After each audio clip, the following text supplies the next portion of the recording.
Let me tell you why I'm here. I'm here because I'm an independent voter. I'm one of 27 million independent voters that are shut out of the presidential primaries just this year. Imagine if you were traveling, you talk to somebody on your travels and you say, you know, I live in a place where 1.3 million people can't vote in the elections that matter. Where do you think they might think you live? Maybe they think you live in China, Russia, some banana republic in Central America? No, that's the Commonwealth of Pennsylvania. That's the Commonwealth of Pennsylvania today. Cradle of liberty, well, I think the bow has broken and the cradle has fallen. The cradle has fallen when we pay taxes for elections that we can't vote in.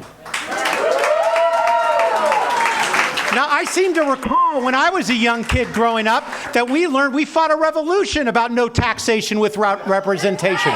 So why are we 250 years later sitting here demanding the right to vote in our democracy? Yeah. It's un-American. Yes. It's downright un-American. Now listen, here's the thing that really pisses me off. This is what pisses me off. I can't vote in the spring, right?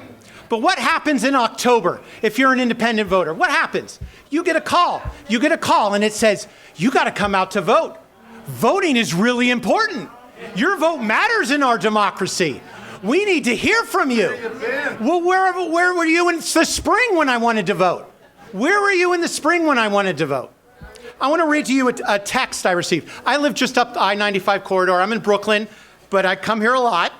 But I want to read you a text that I got in my home. Hi, Jeremy.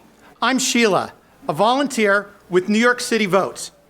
We're reaching out. That's a division of the New York City Board of Elections, a government agency.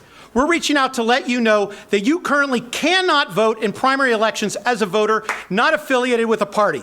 The primaries are competitive elections where you select candidates for the November election. If you would like to re-register with a party to vote in the primaries, you must do so by et cetera, et cetera. Can you imagine? Imagine if Republicans and Democrats were texted by their government and told that they could change their affiliation. There would be outrage. There would be outrage. But that's what's happening in New York, in Pennsylvania, in Florida, in closed primary states, all around the country. Our government is telling us independents, we don't matter. We don't matter. And yet independents, like David said, we decide every close election in this country. And we have been doing that for years. That's why they call us. They call us because they need us. They need us to win elections, but they don't want us to pick the candidates.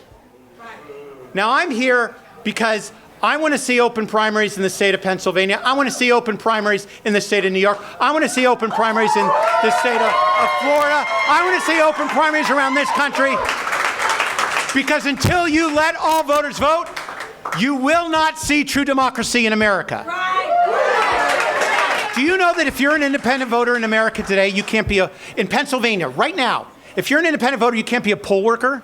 You can't be a poll watcher. You can't work for an election board. You can't operate in any aspect of election administration in the state of Pennsylvania or the state of New York or most states around this country. We are second-class citizens. It's got to stop. It's got to stop. We have a lot of really, really important elected officials with us today. They've been standing with us a long time. I have a simple message for them to take us back, to take back with them to Harrisburg. And I hope you'll all join me in telling them, let us vote. Let us vote. Let us vote. Let us vote. Let us vote. Let us vote. Let us vote. Let us vote. Let us vote. It's not hard. It's simple. Let us vote. Thank you.